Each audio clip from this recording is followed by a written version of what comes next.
everyone's distracted, including myself, distracted with what's happening in Iran. And then I saw the news of some outbreak on a cruise ship heading to somewhere in Cape Verde, I think it was, in West Africa. And then I saw it's called hantavirus, something I haven't heard of before. And then I heard there's casualties. I'm like, okay, wow, there's only a few that had the virus, and there's already casualties in Cape Verde. Did not want to accept the cruise ship to dock in their country, and they sent it back all the way to Spain, I think to the Canary Islands. So I'm like, all right, I need to understand what's going on. Why is everyone concerned? Why is this all over the news? And there's no better person to speak to than the doctor himself that I haven't spoken to for a long time. That was the leading voice when it came to COVID. So, doctor, please explain to me, to the audience, what is hantavirus? Why is everyone concerned about it?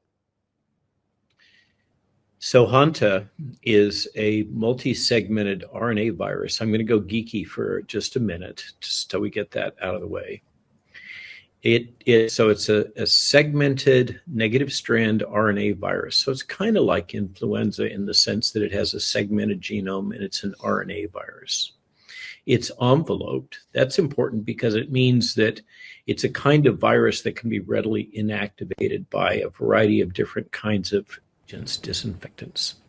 An envelope makes a virus susceptible to various types of sterilizing agents. It's a member of a family of viruses called Bunya viruses that's quite large. And in most of those are carried by insects there. It's an arthropod-borne virus, usually. But Hanta is different. Hanta is not just one virus, it's many different types of viruses. There's subclasses. They each have their own name. There's a virus that circulates rarely in North America. But in this case, what we have is the Andes virus. No surprise, because the cruise ship, I think, originated in Argentina or somewhere in South America, that for which this particular Andes virus is known to circulate. These hantaviruses are universally associated with rodents. So this is mice and rats, and the infection of humans is almost always associated with exposure to rodent feces or fecal material that gets breathed in or somehow ends up in your mouth. Okay, so it's mucosal contact with rodent detritus, particularly excreted material, so poop, rodent poop. In rodent poop that gets dried, this virus can survive and becomes particulate. And so you hear the stories of people that went to an old house or something like that and were poking around in it and got exposed to mouse droppings. And in the case of the United States, it's typically deer mice. They may be camping or something like that. So that's usually the exposure. Andes virus is different from most of the other hantaviruses because it can rarely transmit between humans. But this is not COVID. This is not measles. This is not something that is going to cause a widespread pandemic, to answer your byline for this particular broadcast.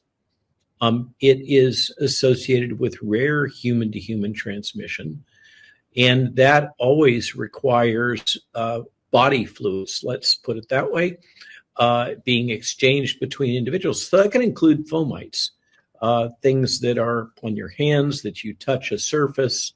Hanta can stay on surfaces for a while, doorknobs, tables, kitchen utensils, things like that.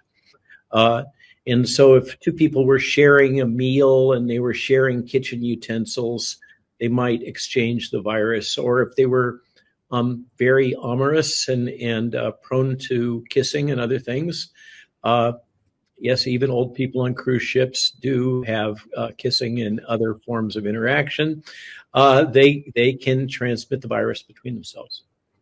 In this particular case, What appears to have happened, at least this is the official byline right now, the official explanation, is that a couple that were on this cruise visited an area that had a landfill, a refuge dump, essentially.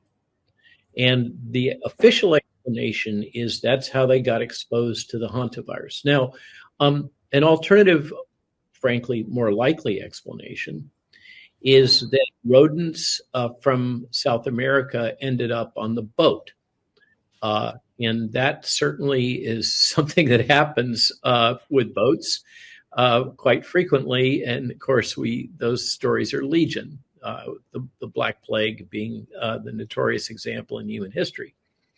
So, but like the Black Plague, when you have a boat that is sailing from one region to another and checks into a port, and it has a history of novel infections occurring during the cruise, typically that a vessel will be quarantined. This is the origin of a lot of the original need for international conventions having to do with infectious disease. And in this case, as the boat pulled into its port, it's a Dutch registered ship. It's kind of an expeditionary cruise ship. So this is not like the Diamond Princess. This is one of these smaller boats where you're having an adventure, whether you're going to the Antarctic or whatever. And in this case, it was in South America. And a number of people got infected, and now we have a few that have died. What happens with the Andes hantavirus is that it gets a different pattern of infection than is typical in the old world. The old world gets more of a renal syndrome. The new world hantaviruses are associated with a kind of a pulmonary or cardiopulmonary syndrome, and it's quite lethal. And the truth is that there are no FDA authorized remedies for this. It's people speculate that you might be able to treat it with steroids, such as was done with COVID. But that's not, there's so few cases of this that have ever arisen that there's no real treatment protocol that's been developed. So this is not highly infectious. As a matter of fact, quite the opposite. It's rarely infectious between humans. And if you see a cluster of humans infected, usually your conclusion, if you're an epidemiologist, is that there is rodent material that is, for instance, in the ventilation system for the ship, or people are encountering it in some environment. Maybe there's a region of the ship that has had poor hygiene. And that would be the usual conclusion. This couple, both of which, I think one of which has passed away and the other is quite ill at the moment, last I heard, is likely to have encountered it together, it seems like. And with these, the Andes hantavirus, it has a latent period of infection of kind of a week to 2 weeks until the real significant clinical syndromes develop. And that absolutely tracks with the timeline on this particular cruise. So is this another pandemic? No, I'm sorry. Why is it being amplified in the press? Because it gets clicks, likes, and follows and sells advertising.